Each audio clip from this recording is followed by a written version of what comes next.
जरा सोचिए, एक छोटा बीज जब मिट्टी में दबाया जाता है तो अंधकार में होते हुए भी वह ऊपर उठने की कोशिश करता है। वह संघर्ष करता है, धूप तक पहुंचने के लिए मिट्टी की हर परत को चीरता है। चाहे कितनी भी आंधियां आए, बारिश हो या सूखा, वह बीज तब तक हार नहीं मानता जब तक वह एक विशाल वृक्ष में परिवर्तित नहीं हो जाता। दोस्तों, यही कहानी आपकी भी है। जब आप जीवन में सफलता की ओर बढ़ते हैं तो कठिनाइयां भी उसी तरह आपके रास्ते में आती हैं। कभी असफलताएं आपको गिराने की कोशिश करेंगी, कभी लोग आपका हौसला तोड़ने की कोशिश करेंगे, तो कभी हालात ऐसे बनेंगे कि लगेगा कि अब कुछ भी संभव नहीं। लेकिन याद रखिए, जीत उन्हीं की होती है जो हार मानने से इनकार कर देते हैं। इस दुनिया में जितने भी महान लोग हुए हैं, चाहे वह स्वामी विवेकानंद हो, एपीजे अब्दुल कलाम हो, सचिन तेंदुलकर हो, या फिर कोई भी ऐसा इंसान जिसने अपनी मेहनत और लगन से दुनिया में पहचान बनाई हो, उन सबके जीवन में एक चीज समान थी, सफलता के नियम। आज हम आपको उरी सफलता के 10 नियमों के बारे में बताएंगे, जो अगर आपने अपने जीवन में उतार लिए, कहानी को शुरू करें, तब तक चैनल बुद्धा सारांश को सब्सक्राइब कर लें। किसी नगर में एक अत्यंत संपन्न व्यापारी निवास करता था। उस व्यापारी की 3 बेटियां थीं जिन्हें वह अत्यधिक प्रेम करता था। उसने उन्हें हर इत्यादि प्रकार की सुख सुविधा दी थी। उनके जीवन में किसी भी चीज की कमी नहीं थी। बेटियों की कोई भी इच्छा होते ही व्यापारी उसे पूरा कर देता था। अत्यधिक लाड प्यार के कारण उनकी बेटियों में उद्दंडता का स्वभाव आई थी।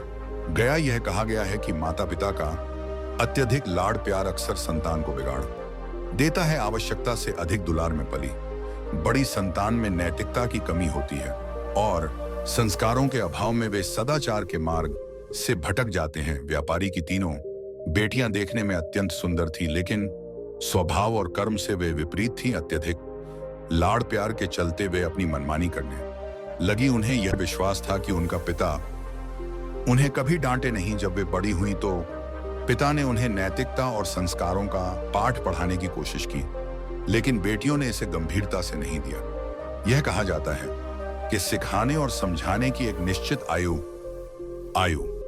होती है। यदि उस समय में उन्हें यह अपने जीवन में कुछ कर पाएगा भी या नहीं, जब भी वह कहीं पर काम के लिए जाता तो लोग उसके इस सीधेपन का फायदा उठाते उसे परेशान करते। वह कुछ ज्यादा कह नहीं पाता था, जिसके कारण उसे कोई कुछ भी कह देता और वहां से चला जाता। इन्हीं सब कारणों की वजह से उसका मन कहीं भी किसी भी काम में नहीं लगता। वह हर काम को कुछ ही दिनों में छोड़ दिया करता। उसके मन में बहुत कुछ चल रहा था। उसके मन में विचारों के तूफान उठ रहे थे। वह सबसे बहुत कुछ कहना चाहता था, लेकिन अपनी इस आदत के कारण वह किसी से कुछ नहीं कह पा रहा था। वह अंदर ही अंदर घुटता जा रहा था। सारी विचार, सारी बातें उसके मन में ही दबी पड़ी थी, लेकिन कभी भी वह किसी से भी अपने मन की बात नहीं बताता था। राघव का दिन व्यर्थ की गतिविधियों में निकलता था। वह अक्सर खुद के बारे में सोच सोचकर परेशान रहता। धीरे धीरे उसकी यह आदतें उसकी सेहत पर भी असर डालने लगी। उसका शरीर कमजोर हो गया, आंखें लाल रहने लगी और वह मानसिक तनाव महसूस करने लगा। एक दिन उसके मित्र उसकी हालत को लेकर मजाक उड़ाने लगे। उसके दोस्त ने हंसते हुए कहा, अरे राघव, तुम तो बस इसी चाय की दुकान के स्थायी ग्राहक बनकर रहे जाओगे। तुम्हारे जीवन का क्या उद्देश्य है? यह सुनकर राघव को बुरा तो लगा, लेकिन उसने अपने दोस्तों के तानों को भी गंभीरता से नहीं लिया। लड़का बहुत ही होशियार था, लेकिन पता नहीं क्या हो गया था। वह अपने जीवन का मकसद भूल चुका था और एक अजीब सा पागलों जैसे जीवन बिता रहा था। वह दिन भर अपना समय बर्बाद करता, सोचता रहता और बेकार कामों में ऊर्जा रहता। ऐसा लगता था जैसे उसके जीवन का कोई अर्थ ही नहीं रह गया हो।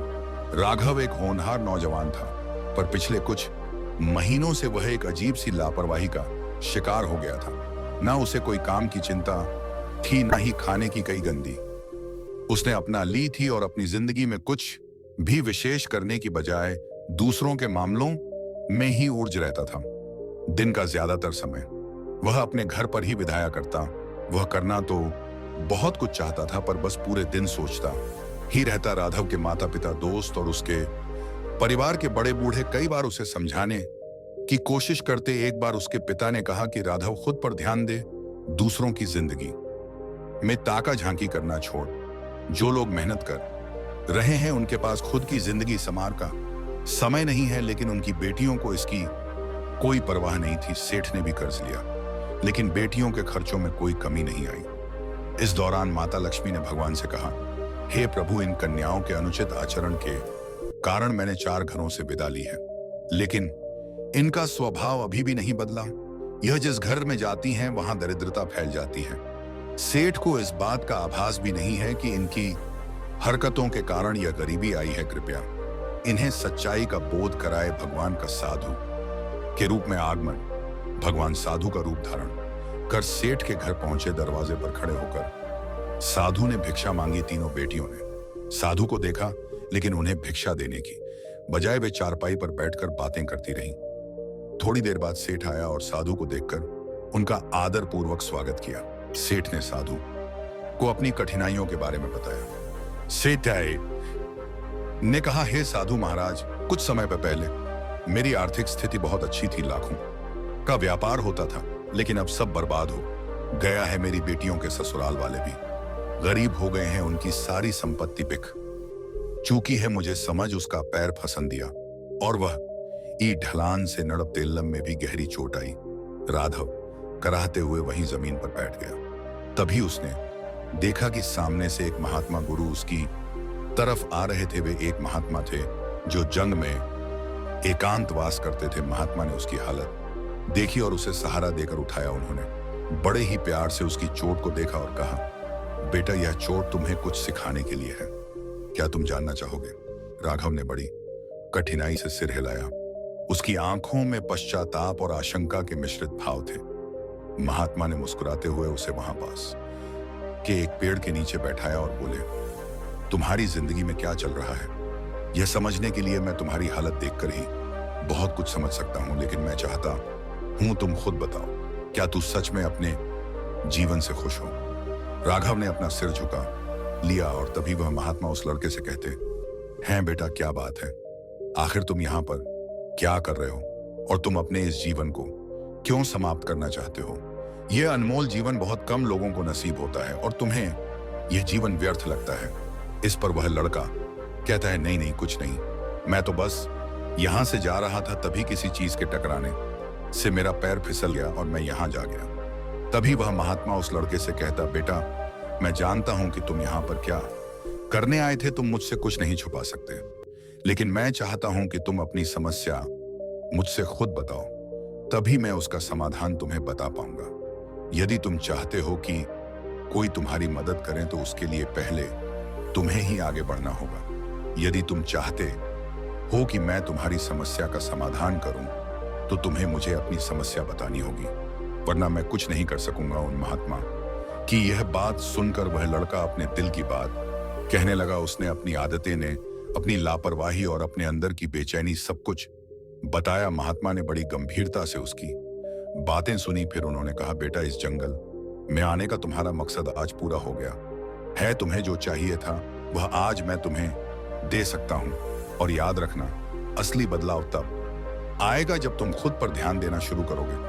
राघव कहने लगा कि हे गुरुजी, मेरे जीवन में कोई उद्देश्य नहीं है, मैं हमेशा खाली बैठा रहता हूं, बस सोचता ही रहता हूं, और मैं किसी से ज्यादा कुछ कह भी नहीं पाता, और मुझे समझ में नहीं आता कि मैं क्या करूं। मेरे पास ना तो कोई सपना है और ना ही किसी चीज के लिए प्रेरणा।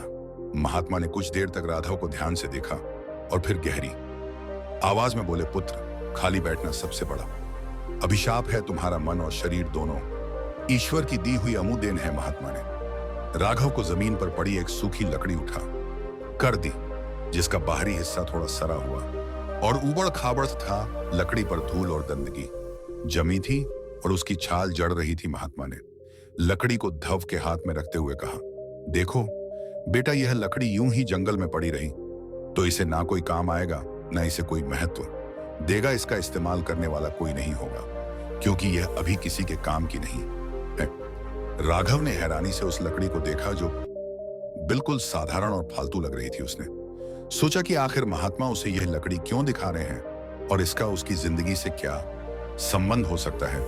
महात्मा ने उसकी वर्जन को समझते हुए आगे कहा, अगर इस लकड़ी को तराशा जाए तो इसे नुकीला और मजबूत बनाया जा सकता है। अगर इसे सही तरीके से गढ़ा जाए तो यह तीर बन सकती है जिससे शिकार किया जा सकता है, या इसे एक ऐसा औजार बनाया जा सकता है जो लोगों के काम आए।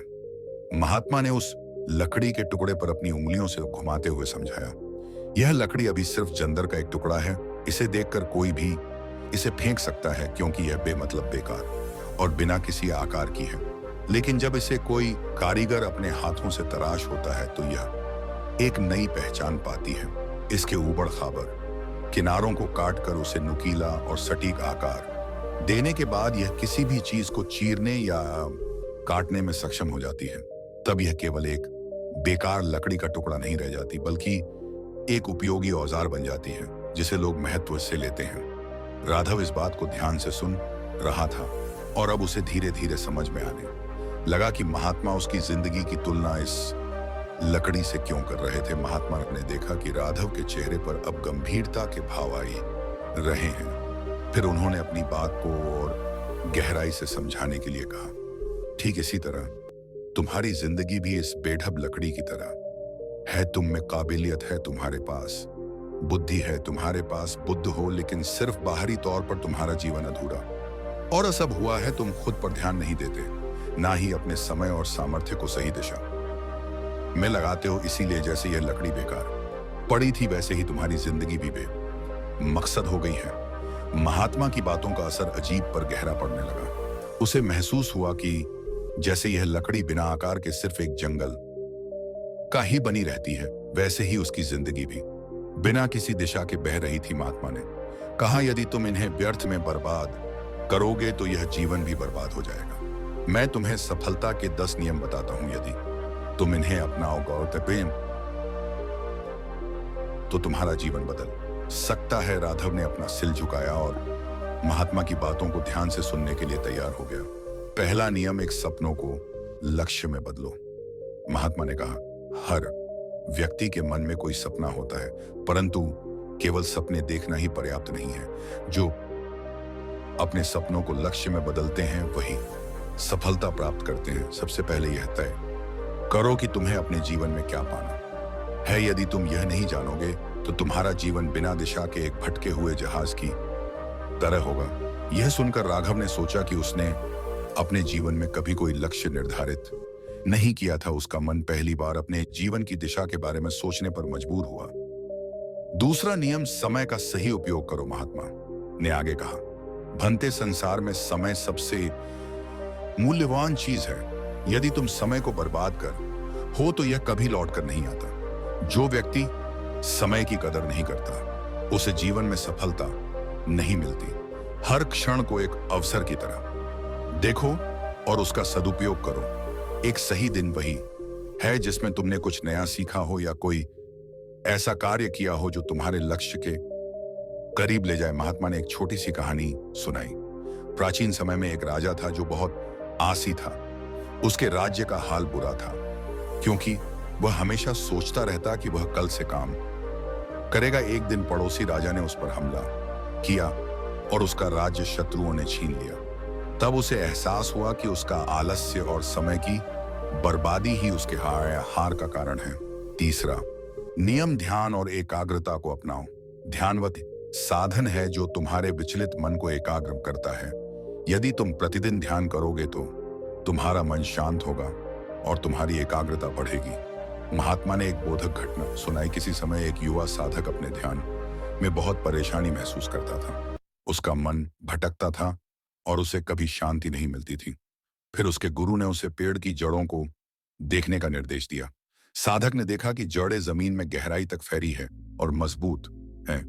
गुरु ने कहा, जैसे जड़ें पेड़ को स्थिर बनाती है वैसे ही ध्यान तुम्हारे मन को स्थिर करेगा। तब से साधक का जीवन बदल गया। चौथा नियम, छोटी छोटी आदत विकसित करो। महात्मा ने राघव को बताया, हर बड़ा परिवर्तन छोटी छोटी आदतों से शुरू होता है। तुम हर दिन एक नई सकारात्मक आदत अपनाने की कोशिश करो, जैसे सुबह जल्दी उठना, पढ़ाई करना या व्यायाम करना। लगातार छोटे छोटे सुधार तुम्हें महान उपलब्धियों तक ले जाएंगे। राघव को याद आया कि वह कभी अनुशासन में नहीं रहा था। उसने सोचा कि अगर वह अपनी आदतें सुधारना शुरू कर दे तो शायद उसका जीवन भी बेहतर हो सकता है। 5वां नियम, स्वास्थ्य का ध्यान रखो। महात्मा ने गंभीरता से कहा, एक स्वस्थ शरीर में ही स्वस्थ मन का निवास होता है।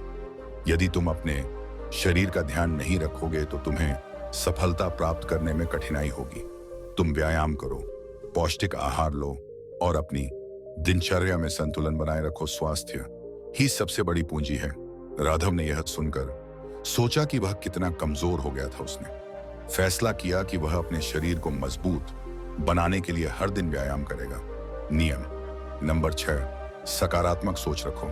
महात्मा ने कहा, यदि तुम अपने जीवन में सकारात्मक सोच अपनाओ, ये तो तुम्हें हर स्थिति में अच्छा देखने की आदत हो जाएगी। तुम अपने विचारों को नियंत्रित करो क्योंकि वही तुम्हारे कार्यों को प्रभावित करता है। नकारात्मक सोच सिर्फ बाधाएं खड़ी करती हैं। महात्मा ने एक प्रेरणादायक कथा सुनाई बहुत समय पहले। एक गांव में एक युवा लड़का था जिसका नाम रूपक था। रूपक बहुत साहसी और मेहनती था, लेकिन उसे जीवन में बहुत बार असफलता मिली। एक बार उसने अपने गांव के बाहर एक बड़ा बाग लगाया। उसने सोचा, इस बाग के फल बेचकर मैं अपनी स्थिति को सुधार सकता हूं। उसने बाग में कड़ी मेहनत की और बाग को सुंदर बना दिया। लेकिन जब फल आने का समय आया तो अचानक एक तूफान आया और सारे पेड़ नष्ट हो गए। रूपक का सपना टूट गया और वह उदास हो गया। तब उसने खुद से कहा, नहीं, मैं हार नहीं मान सकता। हार मानना तुम्हारे बस में नहीं है। उठो और दोबारा प्रयास करो।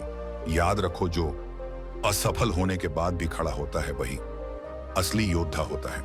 रूपक ने अपने मान की बात मानी और दोबारा मेहनत शुरू की। इस बार उसने ना केवल बाह को फिर से हरा भरा बनाया, बल्कि उसके फल भी बहुत अच्छे हुए। उसकी मेहनत ने उसे सफलता दिलाई। गिरने के बाद उठना ही असली हिम्मत है। इस जीवन में कुछ भी आसान नहीं है, पर यदि तुम मेहनत करोगे तो तुम्हें सफलता जरूर मिलेगी। 7वां नियम, आत्म अनुशासन का पालन करो।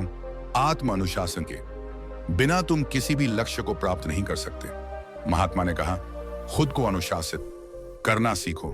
यह जानो कि कब क्या करना है और कब क्या नहीं करना। अपने समय और ऊर्जा का सही दिशा में उपयोग करो। 8वां नियम, विफलताओं से सीखो। जीवन में असफलता ही तुम्हारा सबसे बड़ा शिक्षक है। तुम असफलताओं को अपने अनुभव की तरह देखो और उनसे सीखो। महात्मा ने आगे कहा, 9वां नियम, हर दिन कुछ नया सीखो। महात्मा ने कहा, ज्ञान अर्जित करने से तुम अपने जीवन में नई ऊंचाइयां पा सकते हो। हर दिन कुछ नया सीखने की आदत डालो, चाहे वह किताबें पढ़कर हो, किसी विशेषज्ञ से सलाह लेकर या अपने अनुभवों से। सीखने की प्रक्रिया तभी समाप्त नहीं होती। 10वां नियम, कभी हार मत मानो। एक मूर्तिकार ने एक सुंदर मूर्ति बनाने की कोशिश की, पर बार बार उसकी मूर्ति टूट जाती। उसने हार नहीं मानी और हर बार अपनी गलती से सीखता रहा। आखिरकार 3 महीने की कड़ी मेहनत के बाद उसने एक उत्कृष्ट मूर्ति तैयार की जिसने उसे प्रसिद्ध बना दिया। महात्मा की यह बातें सुनकर राघव की आंखें खुल रहीं। उसने अपने जीवन में बदलाव लाने की ठानी। महात्मा के इतने प्रेरणादायक नियम सुनकर फिर वह अपने घर लौट आया। धीरे धीरे उसने अपनी आदतें सुधार ली। वह अनुशासन के साथ अपने काम करने लगा, समय का पालन करने लगा और हर रोज आत्मनिरीक्षण करने लगा। उसकी सोच में बदलाव आने लगा और उसने खुद पर ध्यान देना शुरू कर दिया। कुछ ही महीनों में उसकी मेहनत रंग लाई। अब लोग उसकी तारीफ करने लगे, उसके परिश्रम और अनुशासन की मिसाल देने लगे। राघव ने खुद को उस सूखी लकड़ी की तरह महसूस किया जिसे तराशा जा चुका था। उसकी जिंदगी अब उस लोहे की तरह मजबूत हो गई थी जो किसी भी मुश्किल पवन को काट सकती थी। इस प्रकार राघव ने महात्मा की सीखों पर अमल करके अपनी जिंदगी को एक नई दिशा दी और खुद पर ध्यान देकर अपनी असल पहचान बनाई। बहुत समय पहले की बात है।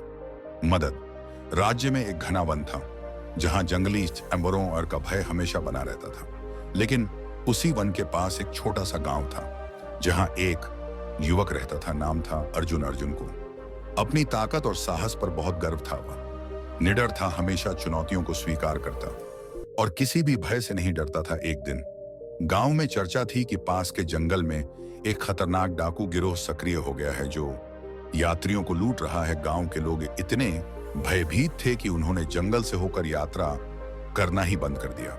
लेकिन अर्जुन को यह स्वीकार नहीं था। वह सोचता था कि डर के कारण अपने मार्ग को बदलना कहता है। उसने निश्चय किया कि वह अकेले ही जंदर पार करेगा और यह साबित करेगा कि भाई केवल मन का भ्रम है। संयोग से उसी समय महात्मा गौतम बुद्ध अपने शिष्यों के साथ उस गांव के पास ही ठहरे हुए थे। उनकी शांत उपस्थिति और उपदेशों की चर्चा पूरे गांव में थी। गांव के कई लोग उनके पास जाकर ज्ञान प्राप्त कर रहे थे, लेकिन अर्जुन इन बातों पर ध्यान नहीं देता था। वह सोचता था कि केवल कर्म ही जीवन का असली मापदंड है, न कि उपदेश सुनना। जब अर्जुन ने अपने जंगल पार करने के निर्णय की घोषणा की तो गांव के कुछ बुजुर्गों ने उसे समझाने का प्रयास किया, लेकिन उसने किसी की नहीं सुनी। यह सुनकर गौतम बुद्ध ने उसे अपने पास बुलाया। बुद्ध ने मुस्कुराते हुए कहा, वत्स, संसार में केवल शारीरिक बल ही सब कुछ नहीं होता। असली ताकत भीतर की होती है। क्या तुम वास्तव में निर्भय हो? अर्जुन ने गर्व से कहा, भगवान, मैं किसी से नहीं डरता। यह जंगल और इसके डाकू भी मेरा कुछ नहीं बिगाड़ सकते। बुद्ध ने गहरी दृष्टि से उसे देखा और बोले, यदि तुम इतने ही साहसी हो तो क्या तुम मेरे लिए कार्य कर सकते हो? अर्जुन ने तुरंत हामी भर दी। बुद्ध ने उसे एक दीपक सौंपते हुए कहा, इस दीपक को जलाकर रखो और इस जंगल के दूसरे छोर तक पहुंचाओ। लेकिन ध्यान रहे, यह दीपक बुझना नहीं चाहिए। यदि यह बुझ गया तो तुम्हारी यात्रा व्यर्थ हो जाएगी। अर्जुन को यह कार्य आसान लगा। उसने दीपक लिया और गर्व से जंगल की ओर चल पड़ा। लेकिन उसे नहीं पता था कि यह यात्रा केवल बाहरी दुनिया की नहीं, बल्कि उसके अपने भीतर की सबसे कठिन यात्रा बनने वाली थी। अर्जुन ने अपनी तलवार कमर में बांधी दीपक को संभाला और जंगल में प्रवेश कर गया। शाम ढल रही थी। चारों ओर सन्नाटा था और घने वृक्षों की छाया से रास्ता लगभग अदृश्य हो गया था। लेकिन अर्जुन के चेहरे पर आत्मविश्वास जरा झलक रहा था। वह तेजी से कदम बढ़ा रहा था, लेकिन उसे यह ख्याल भी रखना था कि दीपक बुझने ना पाए। पहली चुनौती अंधकार का भय। कुछ दूर जाने के बाद जंगल और भी घना हो गया। चंद्रमा बादलों में छिप गया और घना अंधकार छा गया। अर्जुन ने महसूस किया कि उसके पैर लड़खड़ा लगे हैं। वह सोच रहा था, मुझे तो अंधेरे से डर नहीं लगता, लेकिन यह कैसा अंधेरा है, यहां कुछ भी दिखाई नहीं दे रहा। तभी उसने सुना, अर्जुन, एक धीमी और गहरी आवाज हवा में गूंज उठी। अर्जुन ठिठक दिया। उसने इधर उधर देखा पर कोई नहीं था। फिर वहां आगे बढ़ा, लेकिन कुछ ही पन्नों बाद वही आवाज दोबारा आई। अर्जुन, तुम्हें क्या लगता है कि तुम इस दीपक को बचा सकते हो? अर्जुन ने जोर से कहा, कौन है वहां, सामने आओ। लेकिन कोई उत्तर नहीं मिला। यह केवल उसका भ्रम था या कोई वास्तव में था? अर्जुन को समझ में नहीं आ रहा था। वह जितना ज्यादा सोचता, उसका मन उतना ही विचलित होने लगता। लेकिन उसने खुद को संभाला और आगे बढ़ा। दूसरी चुनौती, लालच का जाल। कुछ दूर जाने के बाद उसे पेड़ों के बीच हल्की रोशनी दिखाई दी। जब वह वहां पहुंचा तो उसने देखा कि एक सुंदर महल जैसा भवन खड़ा था। उसके द्वार पर एक व्यक्ति खड़ा था जिसने कीमती वस्त्र पहने थे। उस व्यक्ति ने मुस्कुराकर कहा, अर्जुन, कहां जा रहे हो? अर्जुन ने उत्तर दिया, मुझे इस दीपक को जंगल के पार पहुंचाना है। व्यक्ति ने हंसते हुए कहा, क्यों इतनी तकलीफ उठा रहे हो? देखो, मेरे पास धन, ऐश्वर्य और सुख सुविधाएं हैं। यदि तुम चाहो तो यह सब तुम्हारा हो सकता है। केवल इस दीपक को बुझा दो और यहां मेरे साथ रहो। अर्जुन को यह सुनकर क्रोध आया। उसने कठोर स्वर में कहा, मैं अपनी प्रतिज्ञा नहीं तोड़ सकता। व्यक्ति ने ठंडी सांस ली और बोला, ठीक है, लेकिन याद रखना, यह दीपक अधिक देर तक नहीं जलेगा। तुम चाहे जितना भी बचाने की कोशिश करो, यह अंत में बुझ ही जाएगा। अर्जुन ने उसकी बात अनसुनी की और आगे बढ़ गया। लेकिन उसके मन में एक प्रश्न उठा, क्या सच में मैं इसे अंत तक बचा सकता हूं? तीसरी चुनौती, मृत्यु का भाई। जैसे ही अर्जुन जंगल के अंतिम छोर के पास पहुंचा, अचानक पेड़ों के पीछे से कुछ डाकू निकल आए। वे सभी हाथों में तलवारें लिए खड़े थे। उनके सरदार ने ऊंची आवाज में कहा, रुको, जो भी इस जंगल से गुजरता है उसे अपनी जान की कीमत चुकानी पड़ती है। अर्जुन ने तलवार निकाल ली, लेकिन तभी उसे बुद्ध के शब्द याद आए, असली ताकत भीतर होती है, ना कि तलवार में। डाकुओं ने हमला कर दिया। अर्जुन ने अपनी पूरी शक्ति से उनका सामना किया, लेकिन उसकी मुश्किलें बढ़ती जा रही थी। अचानक एक डाकू की तलवार उसके हाथ के पास से निकल गई और हवा के झोंके से दीपक डगमगाने लगा। अर्जुन के मन में दो विचार आए, या तो मैं इस दीपक को बचा हूं या अपनी जान बचा हूं। उसने सोचा, अगर मैंने दीपक बुझने दिया तो मेरी पूरी यात्रा व्यर्थ हो जाएगी, लेकिन अगर मैं इसे बचाने के छप्त में मारा गया तो क्या फायदा। उसी क्षण डाकुओं का सरदार अचानक रुक गया और अर्जुन को गौर से देखने लगा। उसने पूछा, तुम यह दीपक लेकर कहां जा रहे हो? अर्जुन ने उत्तर दिया, गौतम बुद्ध ने इसे मुझे सौंपा है और मुझे इसे जंगल के पार पहुंचाना है। डाकू चौंक दे, सरदार ने धीरे से कहा। गौतम बुद्ध वह महापुरुष जिन्होंने हमें अध्ययन से मुक्त करने का प्रयास किया था और तुम उनके शिष्य हो। अर्जुन ने सिर हिलाया। डाकुओं के सरदार की आंखों में अचानक पश्चाताप आ गया। उसने अपनी तलवार फेंक दी और बोला, हमने अपना पूरा जीवन अधर्म में मिटा दिया, लेकिन आज हमें एक नई राह दिखी। कृपया हमें भी बुद्ध के पास ले चलो। अर्जुन ने देखा कि अब रास्ता साफ हो चुका था। वह दीपक को लेकर बुद्ध के पास पहुंचा। जैसे ही उसने दीपक बुद्ध को सौंपा, उन्होंने मुस्कुराकर पूछा, क्या तुम्हारी यात्रा सरल थी? अर्जुन ने सिर झुका लिया और कहा, नहीं भगवान, मैंने अंधकार, लालच और मृत्यु के भय का सामना किया। पहले मुझे लगता था कि मैं सबसे साहसी हूं, लेकिन अब समझ आया कि असली साहस मन को नियंत्रित करने में है। बुद्ध ने गहरी दृष्टि से उसे देखा और बोले, वत्स, यही जीवन का सत्य है। बाहरी दुनिया की चुनौतियों से लड़ना आसान है, लेकिन अपने भीतर की कमजोरियों से लड़ना ही सच्ची विजय है। अर्जुन की आंखों में अब एक नई चमक थी। उसने ना केवल जंगल पार किया था, बल्कि अपने भीतर के भय, अहंकार और मोह को भी पराजित कर दिया था। वह अब केवल एक योद्धा नहीं, बल्कि एक सत्य की खोजी बच चुका था। बहुत समय पहले की बात है। श्रावस्ती में एक व्यापारी रहता था जिसका नाम धनपाल था। वह अपनी चतुराई और व्यापारिक कौशल के लिए प्रसिद्ध था, लेकिन उसकी सबसे बड़ी विशेषता थी लोगों को ठगना। वह बड़े बड़े सौदे करता, मीठी बातें बनाकर ग्राहकों को फंसा और अंत में उनके धन का अधिकांश भाग अपने पास रख लेता। वह खुद को दुनिया का सबसे चालाक व्यक्ति मानता था। उसके लिए जीवन केवल लाभ और हानि का खेल था। एक दिन श्रावस्ती में चर्चा फैली कि महात्मा गौतम बुद्ध अपने शिष्यों के साथ नगर में आए हैं। लोग उनके प्रवचन सुनने के लिए दूर दूर से आ रहे थे। धनपाल को इन सब बातों पर विश्वास नहीं था।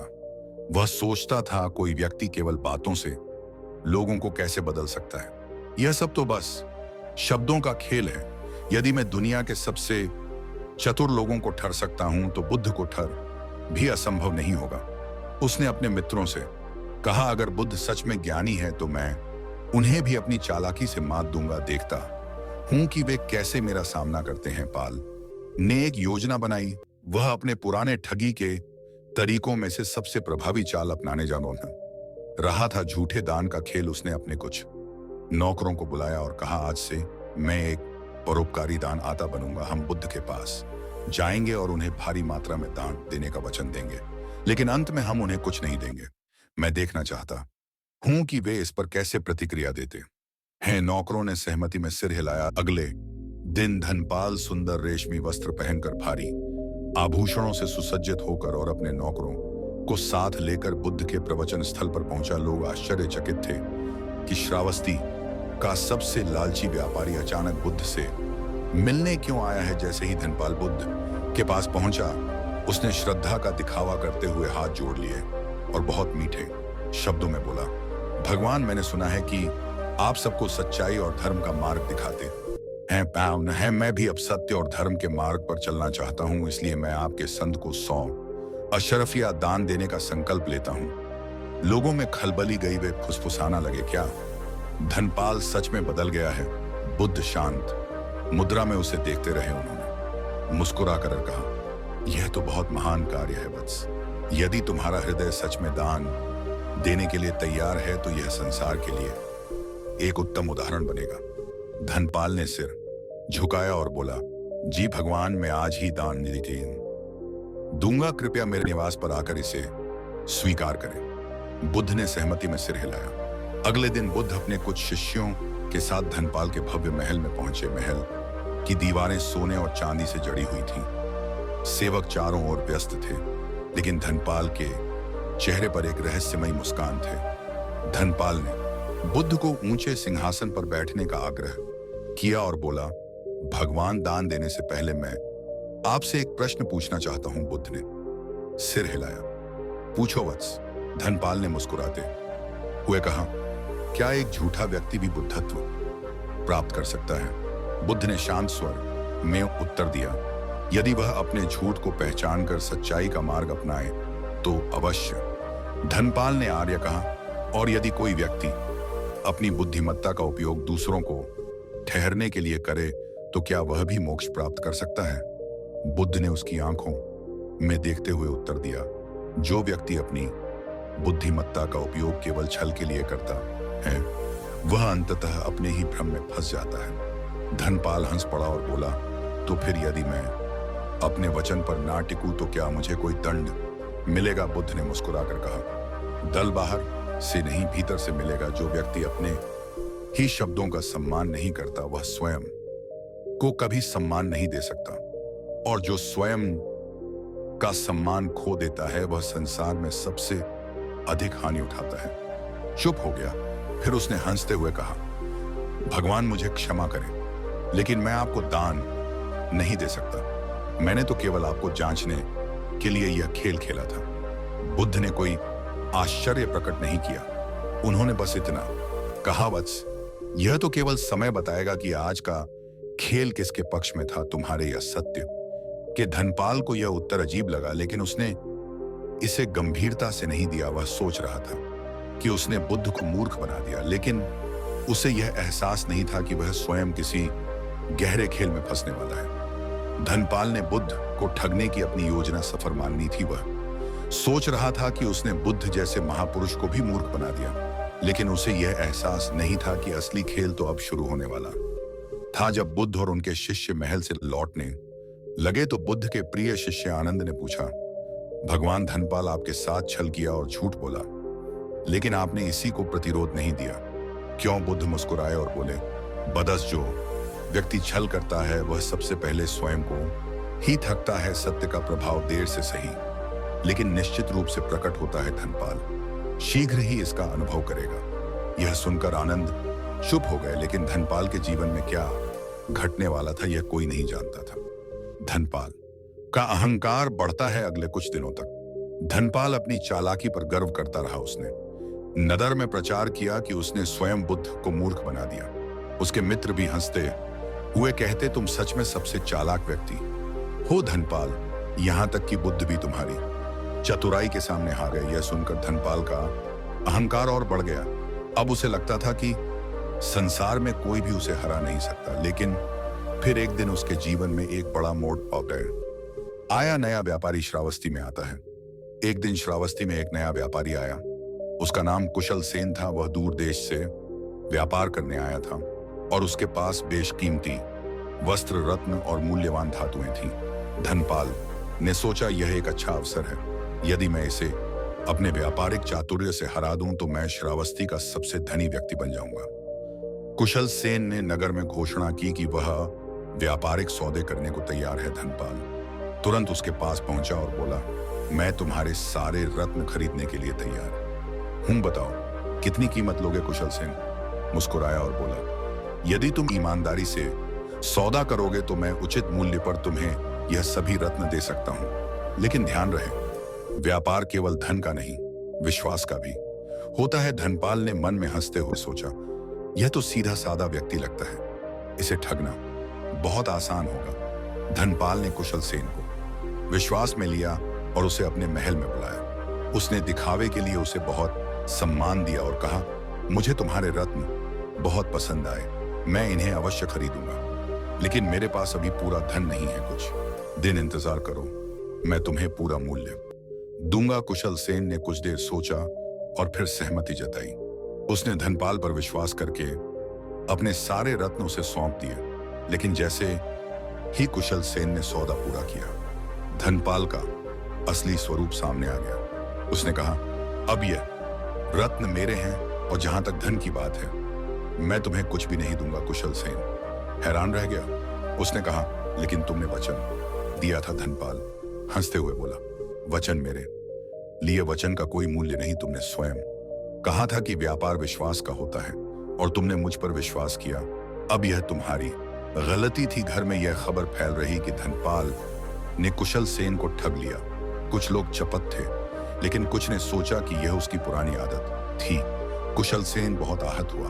वह सोचने लगा कि क्या अब सत्य का कोई मूल्य नहीं बचा। तभी किसी ने उसे सुझाव दिया, तुम गौतम बुद्ध के पास जाओ, वे अवश्य तुम्हारी सहायता करेंगे। कुशल सेन बुद्ध के पास पहुंचा और अपनी सारी कहानी सुनाई।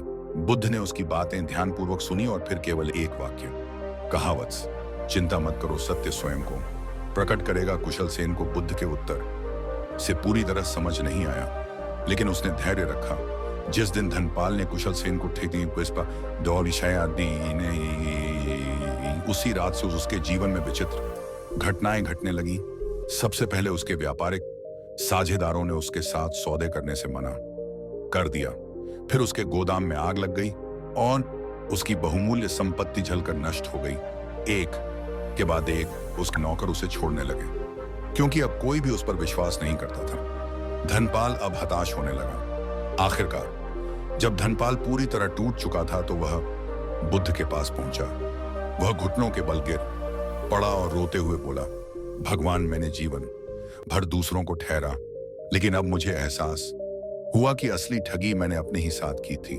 मैंने धन कमाया, लेकिन सच्चे संबंध खो दिए। अब कोई भी मुझ पर विश्वास नहीं करता। कृपया मुझे मार्ग दिखाइए। बुद्ध ने शांत स्वर में कहा, वत्स, से सार में हर कार्य का प्रतिफल अवश्य मिलता है जब तुमने दूसरों को ठहराओ में तुमने अपने ही विश्वास और सम्मान को ठठरा।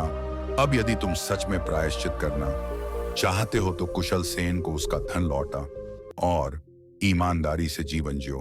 धनपाल ने बिना समय गंवाए कुशल सेन को ढूंढा और उसके सारे रत्न लौटा दिए।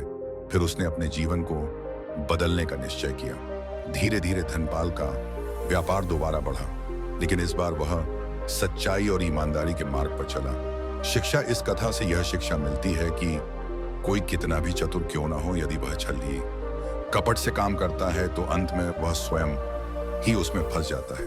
और ईमानदारी का मार्ग कमम ही सबसे श्रेष्ठ मार्ग है, क्योंकि यही पाक वास्तविक सुख और सम्मान दिलाता है। घना जंगल था, सूर्य अस्त होने को था और चारों ओर पक्षियों की चहचहाहट धीमी पड़ने लगी थी। हवा में अजीब सी नमी और ठंडक थी, जो यह संकेत दे रही थी कि रात गहराने वाली है। इसी जंगल के सुनसान मार्ग से एक बूढ़ा व्यक्ति गुजर रहा था। उसकी दाढ़ी सफेद थी, चाल धीमी थी और पीठ पर एक पुराना झोरा टना था। उसके हाथ में एक लकड़ी की छड़ी थी, जिस पर वह बार बार अपना संतुलन बनाए रखता। वह व्यक्ति कौन था, कहां जा रहा था, यह कोई नहीं जानता था, लेकिन उसकी आंखों में अनुभव की गहराई थी। जैसे ही वह जंगल के मध्य में पहुंचा, अचानक उसे कुछ अजीब महसूस हुआ। चारों ओर अजीब सा सन्नाटा था। हवा ठहरी हुई लग रही थी, पक्षियों की आवाजें भी बंद हो चुकी थी। बूढ़े ने अपना कदम धीमा कर लिया। तभी झाड़ियों के पीछे से एक हल्की सरसराहट सुनाई दी। उसने अपनी छड़ी कसक पकड़ ली और ध्यान से सुनने लगा। क्या कोई जानवर था या फिर कोई और? अभी वह कुछ समझ पाता।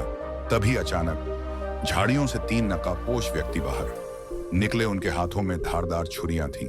उनके कपड़े गंदे थे और आंखों में क्रूरता झलक रही थी। उनमें से एक आदमी गुर्राया, अरे बूढ़े, क्या कर रहा है सुनसान जंगल में? बूढ़े ने शांत स्वर में उत्तर दिया, मैं एक यात्री हूं, बस रास्ता पार कर रहा हूं। दूसरा आदमी, हंसा रास्ता पार कर रहा है या मौत को गले लगाने आया है? तीसरे ने आगे बढ़कर कहा, देखो, हमारे पास ज्यादा समय नहीं है, अपने झोले में क्या क्या है हमें दिखाओ। बूढ़ा थोड़ा रुका, फिर धीरे से बोला, मेरे पास कुछ नहीं है जो तुम्हारे काम आ सके। या सुनते ही पहला डाकू क्रोधित हो गया। उसने छुरा लहराते हुए कहा, बूढ़े, झूठ मत बोल, हमें मर्क मत समझ, जल्दी से सब कुछ हमारे हवाले कर दे, नहीं तो। लेकिन बूढ़े की आंखों में कोई डर नहीं था, बूढ़े की रहस्यमयी शक्ति। बूढ़े ने एक गहरी सांस ली और डाकुओं की ओर देखा। उसकी नजरों में एक अजीब सी चमक थी। तभी जंगल में तेज हवा चलने लगी, आसपास की झाड़ियां हिलने लगी, पैरों के पत्ते सरसरा आने लगे। डाकू कुछ देर के लिए ठिठक गए उनके चेहरे पर रजन साफ लग रही थी। यह क्या हो रहा है? एक डाकू हप आया। बूढ़े ने अपनी लकड़ी की छड़ी जमीन पर ठोकते हुए गहरी आवाज में कहा, तुम लोग नहीं जानते कि तुम किससे उलझ रहे हो। डाकू सहम गए। हवा अब और तेज हो गई थी। जंगल का वातावरण अचानक रहस्यमय लड़ने लगा। लेकिन तभी अचानक कुछ अप्रत्याशित होता है। बूढ़ा व्यक्ति अभी कुछ और कह ही रहा था कि अचानक झाड़ियों के पीछे से एक भारी गर्जना सुनाई दी। डाकू चौकन हो गए। उन्होंने इधर उधर देखा। गर्जना फिर से गूंजी, लेकिन इस बार और ज्यादा जोर से। डाकुओं की आंखों में भय साफ छलक रहा था। यह आवाज किसकी है? एक डाकू ने घबराते हुए कहा। बुरा शांत था, लेकिन उसकी आंखें भी अब सतर्क हो गई थी। तभी झाड़ियों के पीछे कुछ भारी कदमों की आहट आई। पेड़ हिलने लगे। एक अजीब सी छाया जंगल में उभरने लगी। डाकुओं के हाथों से छुरियां गिर गईं। वे कांपने लगे और फिर गहरे जंगल में हवा की गूंज के साथ एक भयानक गर्जना सुनाई दी। झाड़ियों के पीछे से कोई भारी चीज चल रही थी, जिससे सूखी टहनियां चरमरा लगी। डाकू अब पूरी तरह भयभीत हो चुके थे।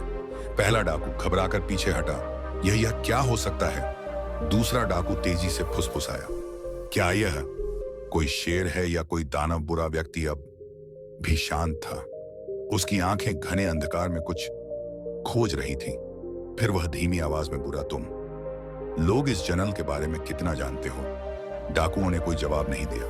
वे बस भयभीत होकर झाड़ी की ओर देख रहे थे। तभी झाड़ियों के पीछे से एक विशाल छाया उभरी। उसकी आंखें अंधेरे में चमक रही थी। यह देखकर डाकुओं की चीख निकल गई। छाया तेजी से आगे बढ़ी और एक झटके में एक डाकू को जमीन पर पटक दिया। डाकू दर्द से करा उठा। दूसरे डाकुओं ने तुरंत अपने छर्रे निकाल लिए, लेकिन उनकी पकड़ कमजोर थी। बुरे व्यक्ति ने अपनी छड़ी जमीन पर टकराई और एक तेज आवाज निकली, रुको। अचानक वह छाया एक पल के लिए रुकी। अब चांद की हल्की रोशनी जंगल में फैलने लगी थी और जैसे ही उस छाया पर पड़ी, डाकुओं की आंखें विस्मय से फैल गईं। वह कोई दानव या शेर नहीं था, वह एक विशाल काले रंग का हाथी था। डाकू अब भी कांप रहे थे, लेकिन बूढ़े व्यक्ति के चेहरे पर हल्की मुस्कान थी। यह हाथी मेरा पुराना मित्र है, बूढ़े ने धीरे से कहा। इस जंगल में इसे अरण्य राज कहा जाता है। यह जंगल का रक्षक है और यह केवल उन पर हमला करता है जो बुरे इरादों से यहाँ आते हैं। पहला डाकू अब भी अपनी सांसें नियंत्रित करने की कोशिश कर रहा था। तुमने इसे बुलाया था? बूढ़े ने कोई उत्तर नहीं दिया, लेकिन उसकी आंखों में एक अजीब सी चमक थी।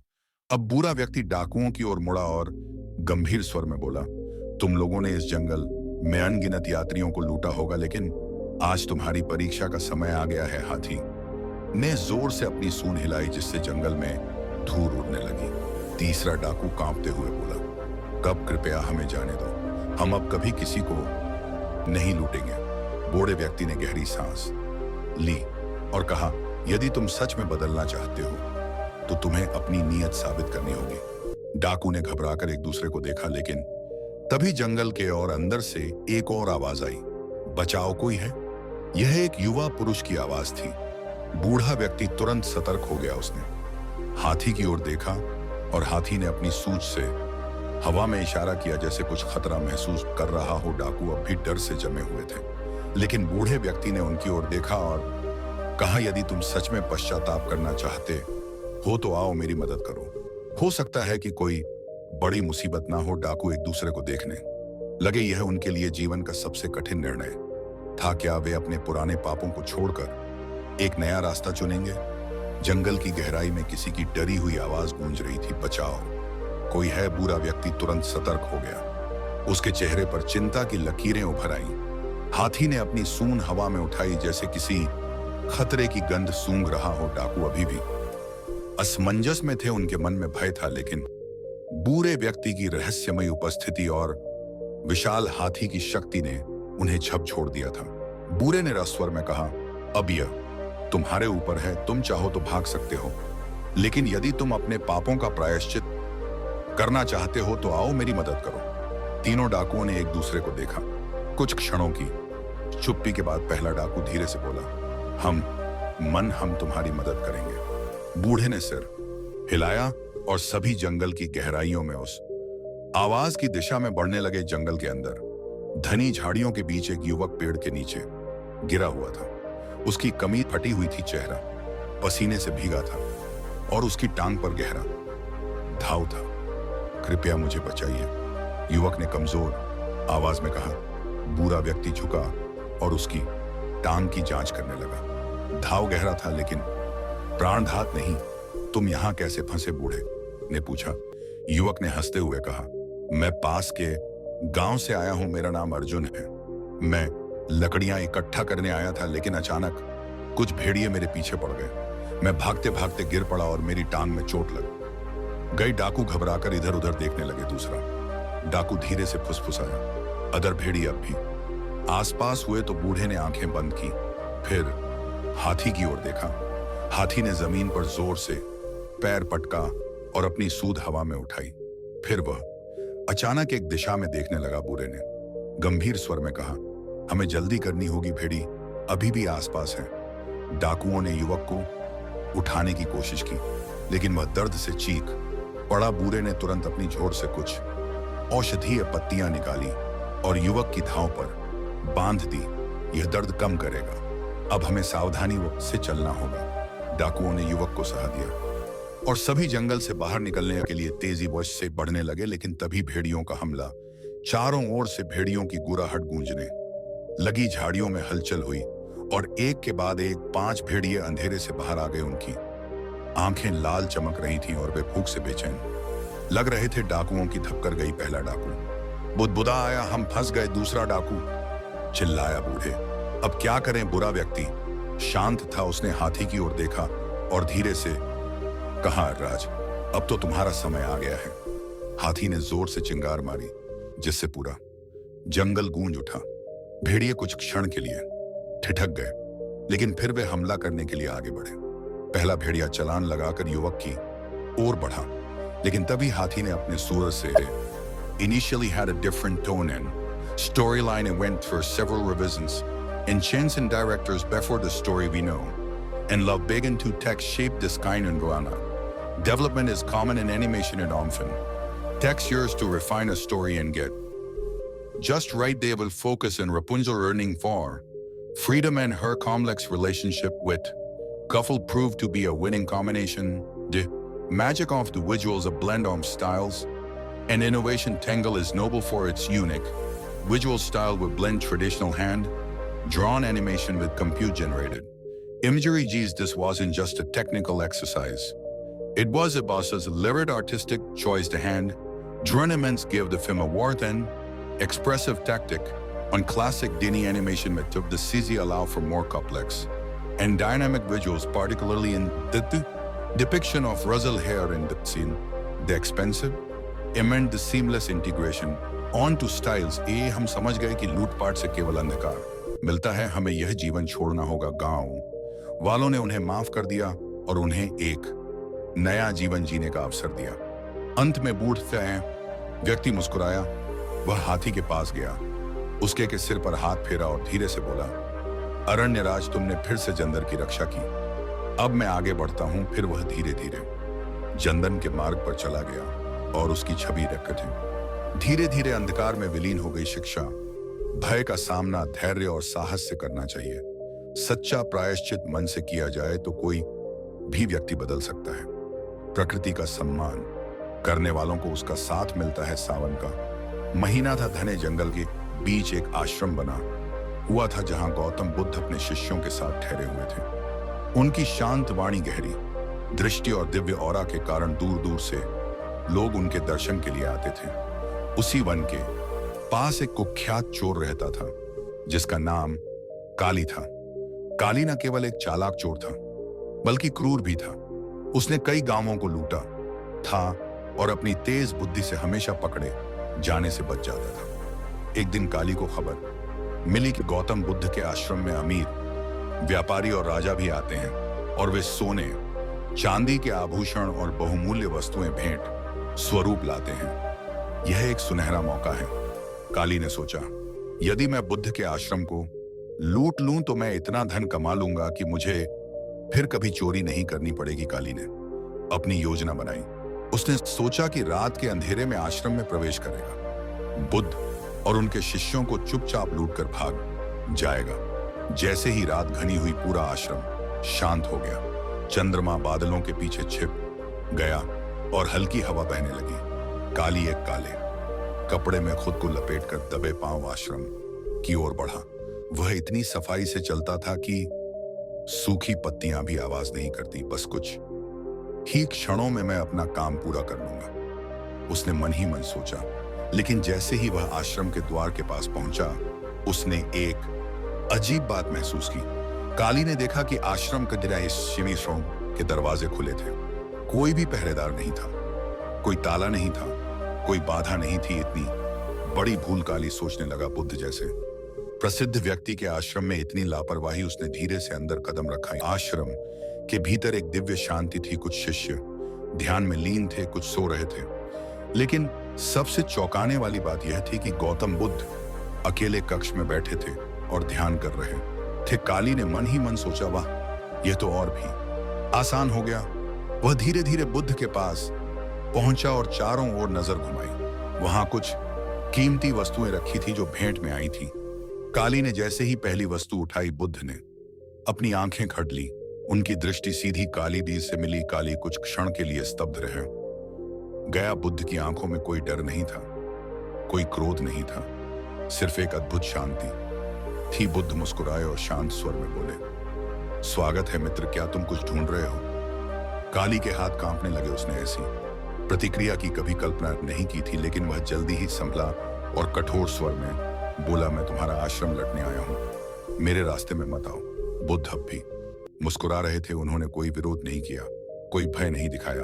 उन्होंने बस धीरे से कहा, अगर तुम रूठना चाहते हो तो अवश्य करो, लेकिन क्या तुम मुझे एक प्रश्न का उत्तर दोगे? काली थोड़ा चौंका, लेकिन उसने सोचा, चलो देखते हैं यह बूढ़ा मुझसे क्या पूछना चाहता है, पूछो। काली ने कहा। बुद्ध ने गहरी सांस ली और बोले, तुम इतने बुद्धिमान और साहसी हो, लेकिन क्या तुमने कभी सोचा है कि तुम्हारी यह बुद्धिमानी और साहस किसी अच्छे काम में भी इस्तेमाल हो सकती है? काली ने हंसते हुए कहा, मुझे सिर्फ धन चाहिए, अच्छाई और बुराई मेरे लिए कोई मायने नहीं रखती। बुद्ध ने गंभीर होकर कहा, तो फिर यदि मैं तुम्हें कुछ और ज्यादा मूल्यवान चीज दूं तो क्या तुम उसे लेने के इच्छुक हो? अचंभित हो गया, कुछ और ज्यादा मूल्यवान? इससे ज्यादा मूल्यवान क्या हो सकता है? बुद्ध ने बस इतना कहा, अगर तुम जानना चाहते हो तो थोड़ी देर ठहरो, मैं तुम्हें वह चीज दूंगा जो तुम्हारे पूरे जीवन को बदल सकती है। गौतम बुद्ध की आंखों में अजीब सी गहराई थी। उनके चेहरे पर वही शांत मुस्कान थी जो मां किसी भी व्यक्ति के मन को विचलित कर सकती थी। लेकिन काली चोर पर इसका कोई प्रभाव नहीं पड़ा। वह हंसते हुए बोला, जो भी तुम मुझे देने वाले हो वह मेरे किसी काम का नहीं है। मैं केवल धन और कीमती चीजें चाहता हूं। बुद्ध ने सिर हिलाया और बोले, तो तुम केवल धन चाहते हो, लेकिन क्या तुमने कभी सोचा है कि धन से तुम्हें असली सुख मिला है? काली ने चिढ़कर कहा, सुख दुख की बातें मेरे लिए बकवास है। मुझे सिर्फ इतना पता है कि मैं अगर अमीर बन गया तो मुझे किसी के सामने झुकना नहीं पड़ेगा, किसी का डर नहीं रहेगा। बुद्ध ने हल्की हंसी के साथ पूछा, तो क्या तुम अब तक इतने अमीर बन चुके हो कि तुम्हें किसी चीज का डर ना हो? काली चुप हो गया। उसने सोचा कि क्या वास्तव में उसे कभी डर नहीं लगा? क्या वह वास्तव में सुखी था? अगर मैं इतना सुखी हूं तो फिर मैं हर समय भागता क्यों रहता हूं? यह विचार उसके मन में आया, लेकिन उसने झटके से इसे हटा दिया। बहुत हुआ, मैं यहां ज्ञान की बातें सुनने नहीं आया। अगर तुम मुझे कोई मूल्यवान वस्तु नहीं दोगे तो मैं खुद उठा लूंगा, काली ने गुस्से में कहा और आश्रम में रखी बहुमूल्य चीजों की ओर बढ़ने लगा। बुद्ध भी शांत थे। उन्होंने कहा, ठीक है, तुम जो चाहे ले सकते हो, लेकिन मेरी एक छोटी सी शर्त है। काली ठिठक दिया। वह सोचने लगा, अब ये बूढ़ा कौन सी नई चाल चल रहा है? क्या शर्त? उसने कठोर तनक के स्वर ने पूछा। बुद्ध बोले, तुम जो भी यहां से ले जाना चाहते हो उसे अपने बाएं हाथ से उठाओ। काली हंस पड़ा, यह कैसी मूर्खतापूर्ण शर्त है? इससे क्या फर्क पड़ता है कि मैं बाएं हाथ से उठाऊं या दाएं हाथ से? बद्दू बोले, तो फिर इसे मानने में क्या दिक्कत है?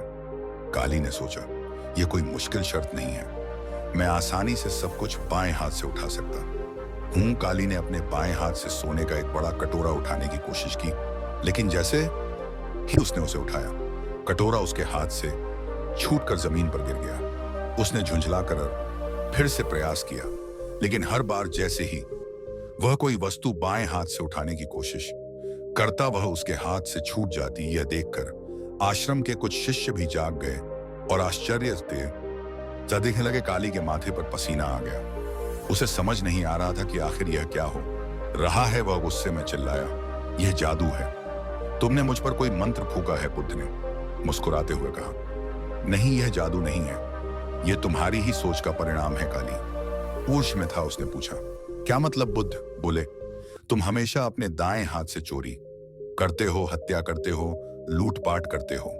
तुम्हारा मन, तुम्हारी आदतें, तुम्हारा शरीर सब दाएं हाथ का आदी हो चुका है। तुमने कभी भी कुछ बाएं हाथ से लेने की कोशिश नहीं की।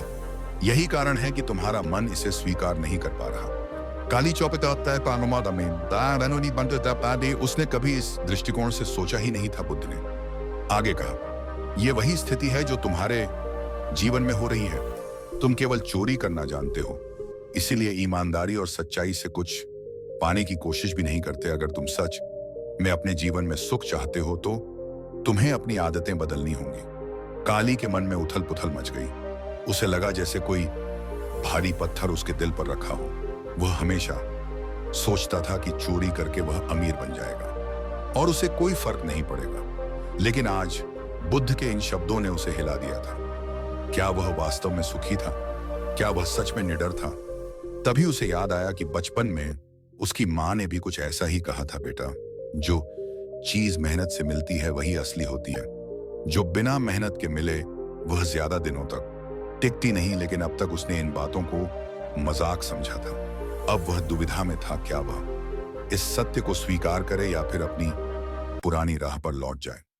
काली जंगल की पगडंडी पर धीरे धीरे आगे बढ़ रहा था। रात का सन्नाटा था, लेकिन उसके मन में विचारों का तूफान उमड़ रहा था।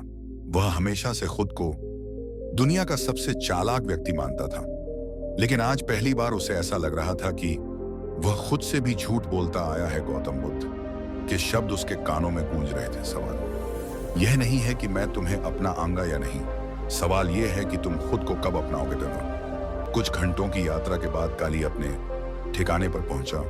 यह जंगल के बीच एक गुफा थी जहां वह चोरी का सामान छिपा कर रखता था। गुफा के अंदर एक तेल का दीपक टिमटिमाना। अंदर उसके कुछ साथी मौजूद थे।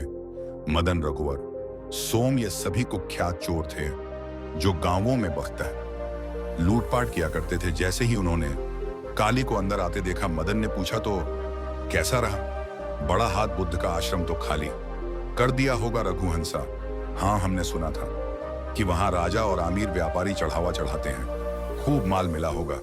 काली चुपचाप बैठ गया। उसके हाथ अब भी कांप रहे थे। सोम ने हैरानी से पूछा, क्या हुआ काली, तू इतना चुप क्यों है? काली ने सिर उठाया और गहरी आवाज में कहा, मैं वहां से खाली हाथ लौटा हूं। साथियों का संदेह। मदन चौंक गया। खाली हाथ? क्या तू पादर हो गया है? तूने बुद्ध की जगह किसी का आश्रम लूट लिया क्या? प्रभु बोला, या फिर कहीं पकड़ा तो नहीं गया? काली ने उनकी ओर देखा और कहा, बुद्ध ने मुझे रोका नहीं, लेकिन मेरा मन रोकने लगा। मैं चोरी करने की हिम्मत ही नहीं जुटा सका। सोम ने ठहाका लगाया, अरे यह तो बड़ा मजेदार है। हमारा कुख्यात काली, जिसे कभी किसी का डर नहीं था, अब चोरी करने से घबरा रहा है। लेकिन मदन को यह मजाक नहीं लगा। वह गुस्से में बोला, हमारे बीच ऐसी भावुकता की कोई जगह नहीं है। अगर तुझे अपराध में दया आ रही है तो तू हमारे लिए खतरा बन सकता है। रघु ने सहमति में सिर हिलाया। हम जानते हैं कि बुद्ध के पास जाने से कई लोग बदल जाते हैं, लेकिन हम तुझसे ऐसी उम्मीद नहीं करते थे। काली ने गहरी सांस ली।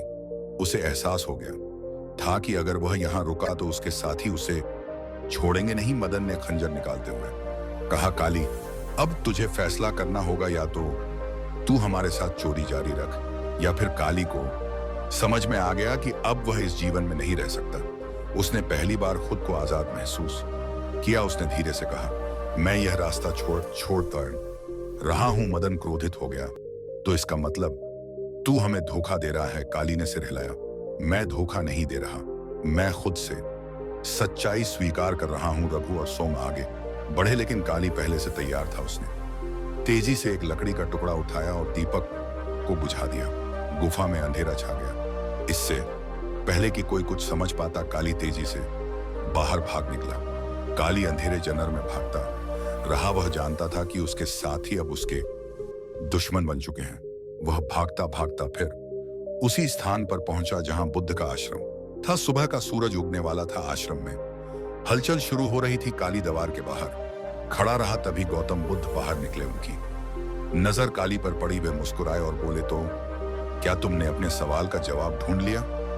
काली ने गहरी सांस ली और कहा, मैं नहीं जानता कि मैं पूरी तरह बदल सकता हूं या नहीं, लेकिन मैं यह जान गया हूं कि अब मैं वह पुराना जीवन नहीं जी सकता।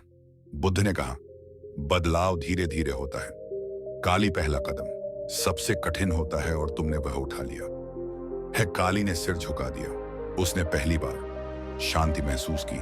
अब वह एक नई राह पर था, सत्य, अहिंसा और आत्मज्ञान की राह पर। शिक्षा हर किसी को जीवन में कभी ना कभी अपने कर्मों का सामना करना पड़ता है। परिवर्तन कठिन होता है लेकिन असंभव नहीं। सच्ची शांति बाहरी दुनिया में नहीं बल्कि हमारे भीतर होती है। गांव के बाहरी छोर पर एक बूढ़ा व्यक्ति अपने छोटे से मिट्टी के घर में रहता था। उसका नाम रामलाल था। उम्र के साथ उसका शरीर कमजोर हो गया था, लेकिन उसकी आंखों में अभी भी अनुभव और समझदारी की चमक थी। रामलाल का एक ही बेटा था, रघु, लेकिन वह अपने पिता के लिए कोई गर्व की बात नहीं था। रघु बचपन से ही आलसी, गैर जिम्मेदार और बेपरवाह था। ना तो वह खेती में हाथ बंटाता, ना ही कोई काम करता। वह सिर्फ दोस्तों के साथ बैठकर दड़पे मारता, जुआ खेलता और नशा करता। रामलाल ने उसे कई बार समझाने की कोशिश की, लेकिन हर बार रघु हंसकर टाल देता। बाबा, तुम क्यों चिंता करते हो? यह दुनिया मौज मस्ती आह के लिए बनी है। मैं कोई राजा तो हूं नहीं जो मेहनत करके खजाना भरूं। रामलाल अपनी झुर्रियों से भरी हथेली से अपना सिर पकड़कर बैठ जाता। रामलाल का जीवन कठिनाइयों से भरा था। उसकी पत्नी कई साल पहले गुजर चुकी थी और अब उसकी देखभाल करने वाला कोई नहीं था। वह बूढ़ा हो चुका था, लेकिन फिर भी खेतों में काम करता, लोगों के छोटे मोटे काम करता और जो भी थोड़ा बहुत कमाता उससे अपना गुजारा चलाता। लेकिन रघु को इसका कोई असर नहीं था। वह पिता के पैसे भी छीन लेता और उसे अपनी मौज में उड़ा देता। एक दिन रामलाल ने आखिरी बार रघु को समझाने की कोशिश की, बेटा, जब मैं नहीं रहूंगा तब क्या करेगा? यह संपत्ति और घर हमेशा नहीं रहेगा। अगर तू अब भी नहीं सुधरा तो तेरा जीवन नरक बन जाएगा।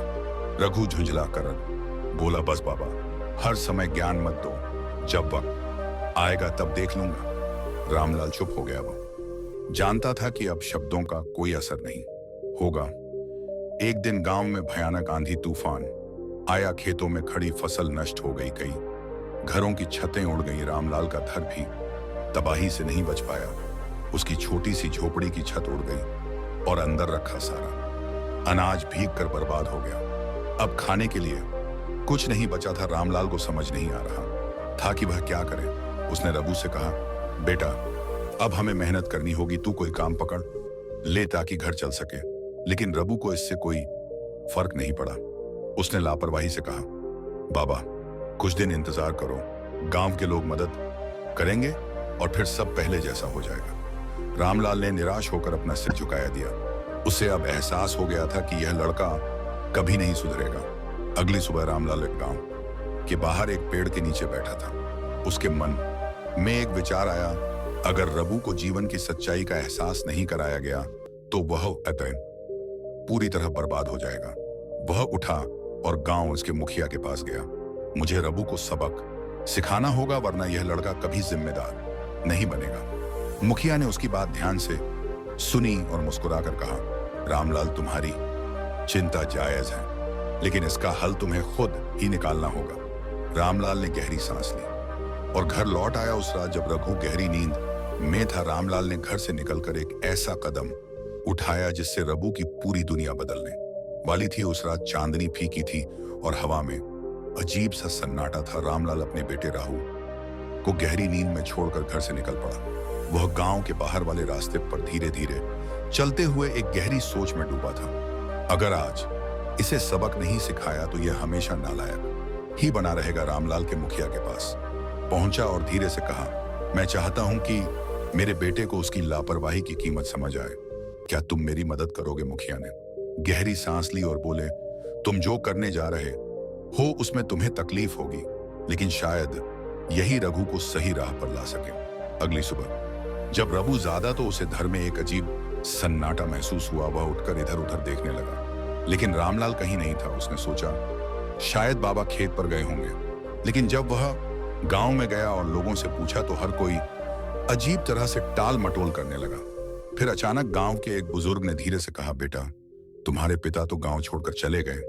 प्रभु चौंक गया, कोई तो क्या बाबा कहाँ गए?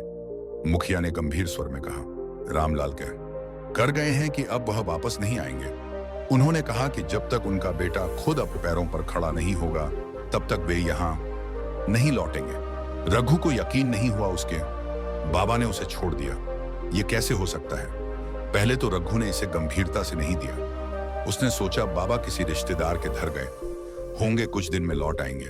लेकिन जैसे जैसे दिन बीतने लगे उसके सामने परेशानियां खड़ी होने लगी। खाने के लिए कुछ नहीं था, रामलाल के बिना कोई खाना पकाने वाला नहीं था और घर में रखा अनाज पहले ही बर्बाद हो चुका था। दोस्तों ने किनारा कर लिया। जो लोग पहले उसके साथ बैठकर जुआ खेलते थे उन्होंने उसकी मदद करने से साफ इनकार कर दिया। कर्ज चुकाने वाला कोई नहीं था। गांव के कुछ लोगों से रामलाल ने पहले न उधार लिया था, लेकिन अब लोग रघु से पैसे मांगने लगे। धीरे धीरे रघु को एहसास होने लगा कि बिना मेहनत के जीवन चलाना कितना कठिन है। पहली बार काम करने की कोशिश भूख से तंग आकर रघु ने सोचा चलो थोड़ा बहुत काम कर लो। वह गांव के एक किसान के पास गया और बोला, मुझे कुछ काम दे दो, कुछ पैसे मिल जाएंगे। किसान हंसा, रघु जब तुम्हारे पिता खेतों में काम करने के लिए कहते थे तब तुम मस्ती करते थे, अब तुम्हें काम की याद आ रही है। रघु को यह सुनकर शर्मिंदगी महसूस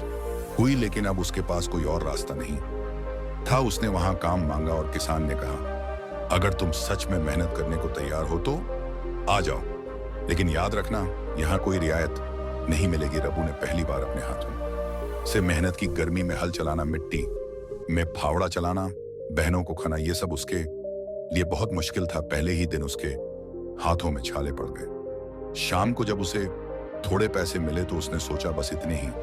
बाबा तो रोज ऐसे ही काम करते थे, फिर भी मुझे खिलाते थे। आज पहली बार उसे एहसास हुआ कि उसके पिता कितनी मेहनत करके उसे पालते थे और उसने कभी उनकी कदर नहीं की। रघु अब धीरे धीरे काम करने लगा। वह खेतों में काम करता, गांव के लोगों के छोटे मोटे काम करता और मेहनत से अपने लिए खाना कमाने लगा। कुछ ही महीनों में वह पूरी तरह बदल दिया था।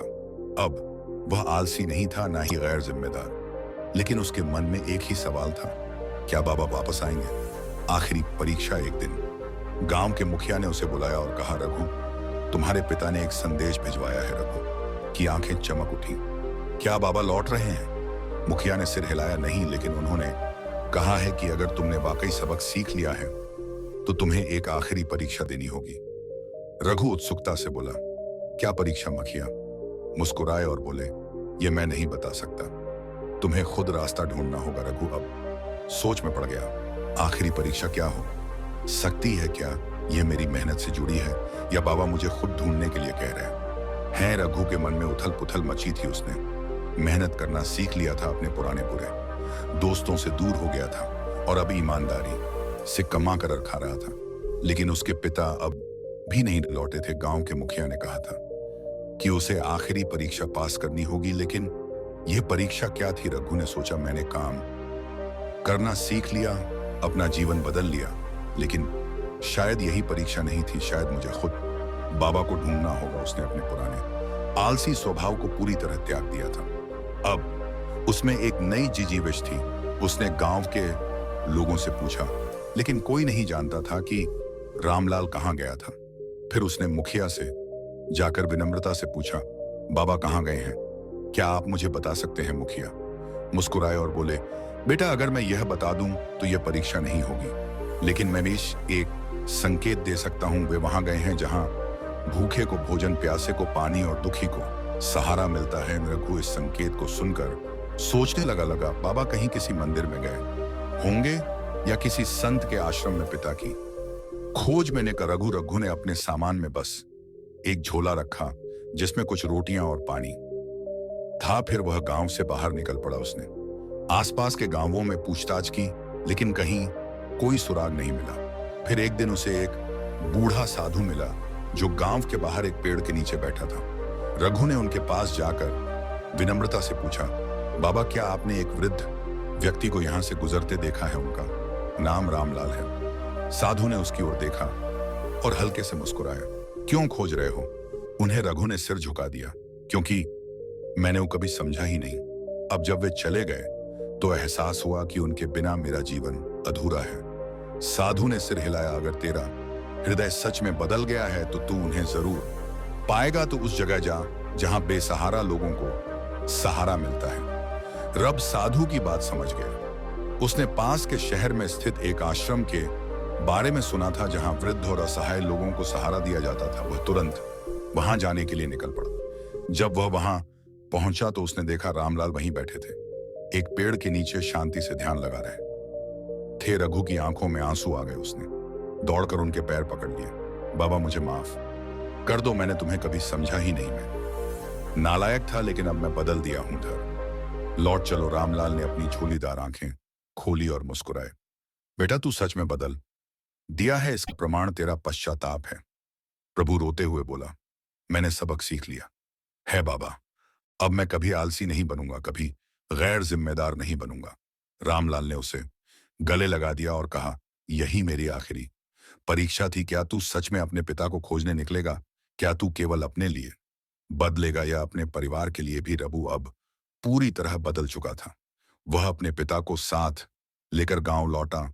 अब वह मेहनत करता, खेतों में काम करता और हर दिन अपने पिता का सम्मान करता।